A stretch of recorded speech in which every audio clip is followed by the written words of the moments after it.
Que représente le foyer pour toi? Pour moi, il y a différents types de foyers. Il y a le foyer familial où on peut se retrouver en famille.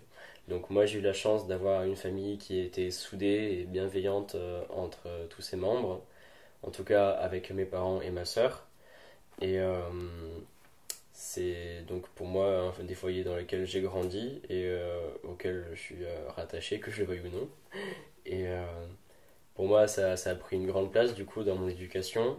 Et je pense aussi que c'est pas le seul type de foyer qui existe. Je dirais aussi que qu'on peut se sentir chez soi, à la maison, à peu près n'importe où en fait. Je dirais que le sentiment d'être à la maison, c'est pas forcément lié à la famille, mais je pense que c'est lié à un sentiment de bien-être. Je pense que c'est aussi relié aux personnes qui nous entourent et que lorsqu'on se sent bien dans un endroit et qu'on est plutôt apaisé, eh bien, je pense qu'on peut tout à fait être légitime de se sentir chez soi, que ce soit chez soi dans son foyer familial ou que ça peut être à l'autre bout du monde, par exemple, n'importe où. Pour toi, qu'est-ce que c'est que de devenir un père? Alors, je sais pas si je suis le plus légitime pour parler de paternité, mais il y a quelque chose que j'ai retenu, une phrase que j'ai retenue comme ça.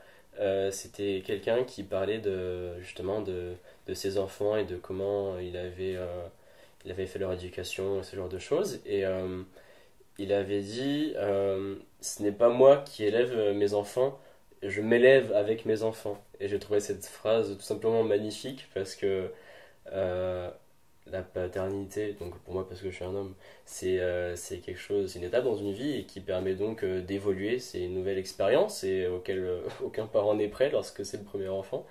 Et je trouve ça assez intéressant de voir la manière de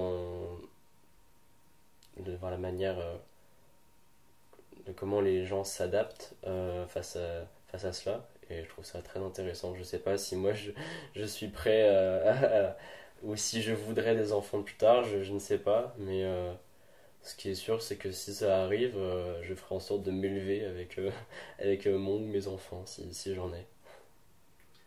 Alors, toujours dans la projection, si tu as des enfants, qu'est-ce que tu souhaiterais qu'ils retiennent de toi? Oh, vous savez, les enfants, votre vieux père. Non, s'il devait retenir quelque chose de moi, je sais pas. Qu'est-ce qu'on pourrait retenir de moi Bon, si on dit de moi que je suis que j'étais quelqu'un de gentil et de bienveillant avec les autres, ça m'irait parfaitement, par exemple. Après, j'accepte aussi les défauts, hein. Oh, il était têtu. Oh, mais si. Je pense en manière générale que si on parle de quelqu'un alors qu'il est décédé ou alors qu'il est plus là, c'est qu'on y porte de l'intérêt, que ce soit en bien ou en mal, mais dans tous les cas on y porte de l'intérêt. Donc c'est une façon aussi pour moi d'exister chez les gens, même en étant absent. Je pense que c'est une des traces les plus importantes qu'on peut laisser. Moi, tout ce qui est célébrité ou être reconnu auprès des gens, ça m'intéresse pas forcément, mais je pense qu'on est toujours un petit peu vivant tant qu'on parle de nous encore.